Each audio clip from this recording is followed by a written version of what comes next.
Bienvenue sur ordimer.com. Dans ce tutoriel, nous allons découvrir les métadonnées et apprendre à les utiliser.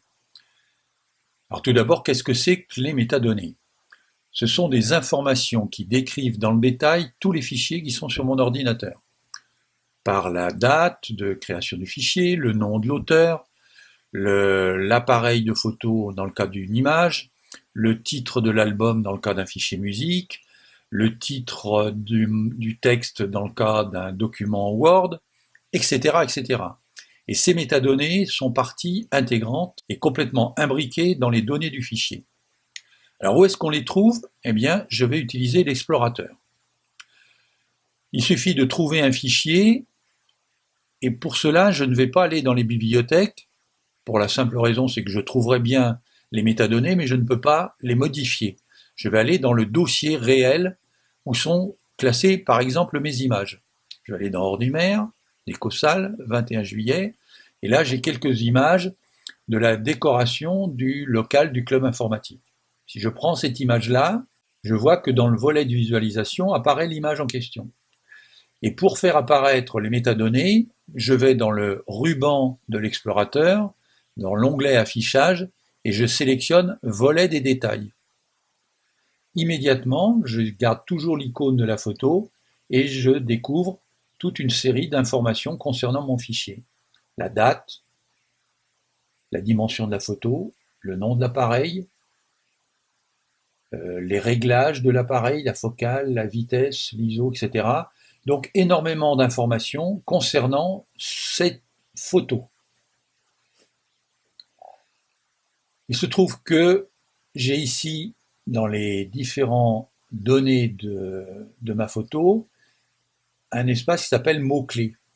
Et je peux moi-même ajouter des mots-clés à cette image pour la décrire. Par exemple, je vais donner le nom de l'animatrice du club qui est sur cette photo, Claudie. Je vois qu'à la fin du mot-clé, il y a un point-virgule. Si je m'installe après le point-virgule, je peux rajouter un deuxième mot-clé et voir un troisième, un quatrième. C'est-à-dire que je peux enrichir mes métadonnées de détails très précis qui concernent mon image.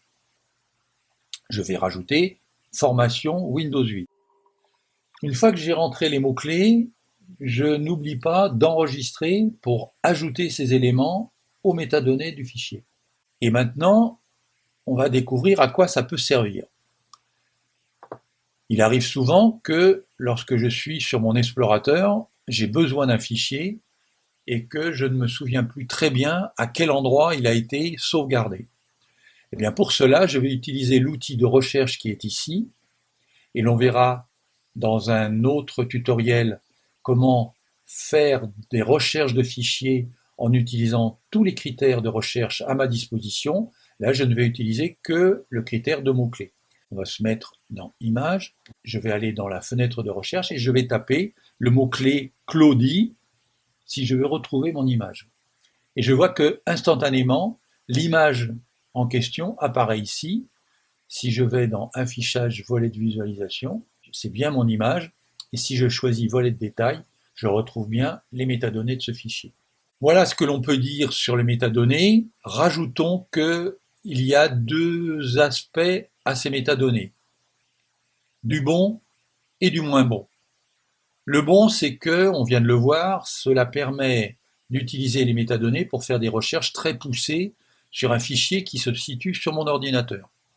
Mais il ne faut pas oublier, du côté moins bon, que ces métadonnées sont totalement imbriquées dans le fichier et que lorsqu'on envoie un fichier image ou un fichier son ou un fichier texte en pièces jointes, non seulement on envoie le texte ou l'image, mais on envoie aussi tous les renseignements concernant ce fichier qui sont contenus dans les métadonnées.